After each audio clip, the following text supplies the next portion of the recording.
इधर आ जाते अपन थोड़ा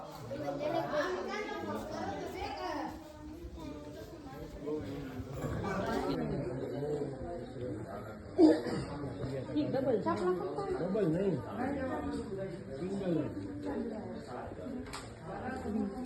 कैबिनेट हॉल है। आप लोगों ने काफ़ी जगहों के राजा महाराजाओं के पैलेस देखे होंगे, तो काफ़ी बड़े भव्य होते हैं। पर ये मैया ऐसी लेडी थी कि जिन्होंने कभी खुद के लिए कुछ नहीं किया, पूरा जीवन साधना शिव को अर्पण किया। अब बात करते हैं इनके बेटे की, मल्लारा होलकर के बेटे, मैया के पति। राजस्थान कुंभलगढ़ का नाम सुने होगा आप लोगों ने, गए भी होंगे। तो कुंभलगढ़ फोर्ट में मल्लारा हो जाते हैं युद्ध के लिए। तो उस समय उनके बेटे थोड़े से जिद्दी होते हैं, तो कहते हैं कि पिताश्री इस बार हम भी आपके साथ जाएंगे। तो उनके पिता उनको इनकार कर देते क्योंकि उनकी उम्र कम होती है, थोड़ा सा जवानी के दौरान खून भी गर्म हो जाता है। तो उस समय उनको इनकार करते हैं और उनसे नहीं बोलते कि आप यहीं रहिए और आप यहाँ देखकर आप पूरा कार्य संभालिए। तो जिद्दी होने के दौरान पिता के पीछे चले जाते हैं। अब पीछे जाने के दौरान एक बड़े से रथ को लेकर आ जाते हैं।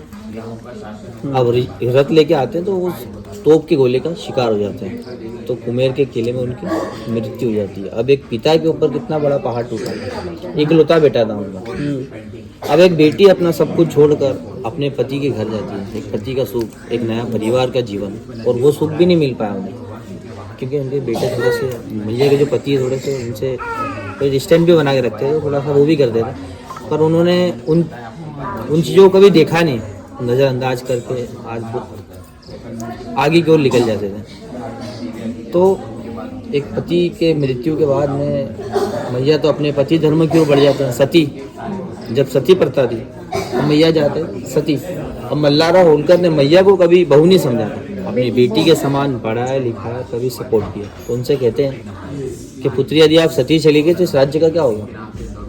आज नहीं तो कल मैं कभी मारा जा सकता हूँ। इतनी बड़ी रियासत, इतना बड़ा राज्य से कौन संभालेगा? तो मैया ने जवाब दिया कि पिताश्री आप मेरे पति धर्म की ओर बढ़ने से मुझे रोक रहे हैं। मैं यदि सती नहीं जाती हूँ तो मुझे काफ़ी लोग ताना मारेंगे, काफ़ी लोग मुझे बुरा भला कहेंगे। तो उन्होंने कहा पुत्री सबसे बड़ा जीवन होता है मानव जीवन, जन कल्याण। तो मैया ने पूरा जीवन शिव को अर्पण किया। इस नगर का प्रथम नाम रहा महेशमती, दूसरे नंबर पे गुप्त काशी। फिर मैया के ही कार्यकाल में शिव का ही नाम है इस नगर का, ब्रह्मा विष्णु महेश महेश्वर। और आप लोगों ने जैसे इनके हाथ में जो शिवलिंग दिखा था वो मिट्टी का शिवलिंग होता था, ब्राह्मणों के द्वारा जो बना के जो दिया जाता था वो शिवलिंग। यहाँ पर वो हर टाइम एनी टाइम उनके शिवलिंग हाथ में नहीं होता था, तो शिवलिंग हाथ में ये रखा जाता था। और पार्थिव शिवलिंग की पूजा भी यूँ कराई जाती थी क्योंकि पति भी चले गए,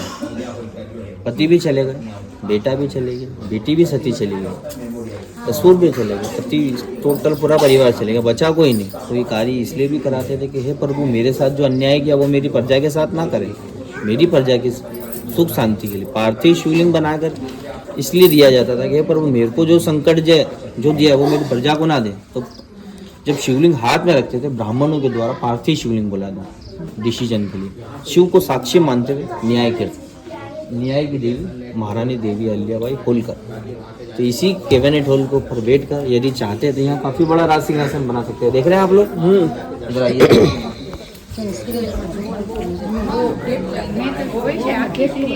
आपने उधर वो सब सोने चांदी का सब देखा है? मल्लारा होलकर के द्वारा मैया को उन्होंने सारी चीजें भेंट कर दी थी।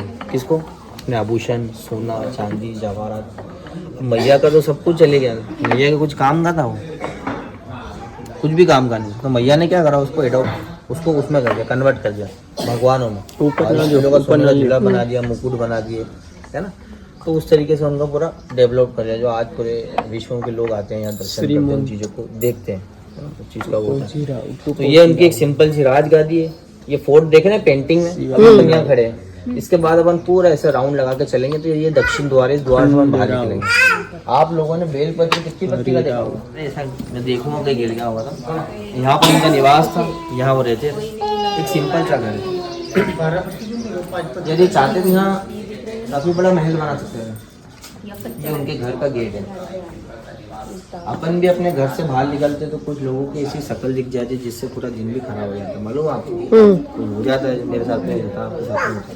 कुछ लोगों की नज़र से उस समय में एक विधवा औरत इतना बड़ा शासन, इतना बड़ा राज्य चलाती थी तो बहुत सारे राजाओं को पेट में दुखता था, बहुत सारे लाचार कुछ भी ऐसा करना। पर मैया सबसे पहले यहाँ से खड़े होकर दिल्ली में से नर्मदा मैया चेक करने के लिए नर्मदा मैया को भी रोककर स्नान करने का प्रयास किया था। मालूम है कि मैं कितना शक्तिशाली हूँ, मैं कितना बलवान हूँ। तो पूरे विराट रूप से नर्मदा मैया को रोका। पर नर्मदा मैया जो थी शिव जी की पुत्री थी, 1000 भुजाएं छल्ली कर फाड़ कई धाराओं में निकल गई। उसका नाम है सहस्त्र धारा, जो है 6 किलोमीटर। तो वाटरफॉल जैसा उसको दर्शाया गया और वहाँ एक मुखी दत्त मंदिर है। अब नर्मदा मैया तो रुकी नहीं। अब उस बीच में रावण लंकापति अपना बालू रेत का ढेर बनाकर शिवलिंग की पूजा कर रहे थे। पूजा रावण की भंग हो जाती है तो दशानन क्रोधित हो जाते हैं। इस पृथ्वी में मेरे से बलवान, मेरे से शक्तिशाली कौन आ जाए।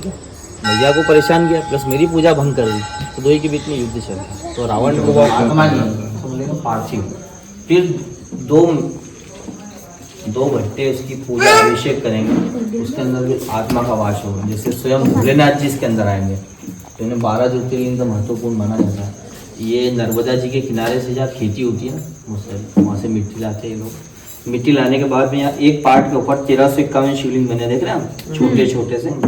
काउंटिंग गलत नहीं, इसलिए पूरे सांचे बने हुए, देख रहे हैं। एक पार्ट के ऊपर 1351। अब 108 ब्राह्मणों के द्वारा टोटल पूरा मार्ग किया जाता था, टोटल पूरा जोड़ा जाता था एक एक करके। तो 1.25 लाख शिवलिंग होते थे। आप ये पूजा विश्व में कहीं पर भी करते हो तो आपके घर की सुख शांति के लिए। पर मैया ये पूजा करती मेरी प्रजा सुख शांति से, भारतवर्ष के जन कल्याण के लिए। क्या प्रभु, मेरी प्रजा सुख शांति से। तो एक संकल्प लिया था उन्होंने कि मेरे जाने के बाद में ये कार्य कंटिन्यू। तो आज भी यहाँ 7 ब्राह्मणों के द्वारा 11,000 शिवलिंग डेली बनता है। सुबह 8 से 10 के बीच में बनेगा। उसके बाद उनका पूजा अभिषेक होगा। फिर 12 बजे के लिए नर्मदा जी में विसर्जन कर दिया जाएगा। कंटिन्यू ये प्रथा आज भी यहाँ पर जीवित है। लॉकडाउन में भी कार्य चल रहा है प्रजा के जन कल्याण के, विश्व कल्याण के। ठीक है, इसलिए उन्हें पुण्य श्लोक महारानी देवी अहिल्याबाई होलकर बोला जाता है। ये उनके कर्म, उनके कर्मों से उनको देवी के स्वरूप पूजा जाता है। बीच में क्या दो गणेश शंकर, गणेश शंकर जी। हाँ, और एक कमरा भी बना हुआ पूजा होती है। सब शीशम सागवान सब पुराना हो गया सर। हाँ देखिए सर, ना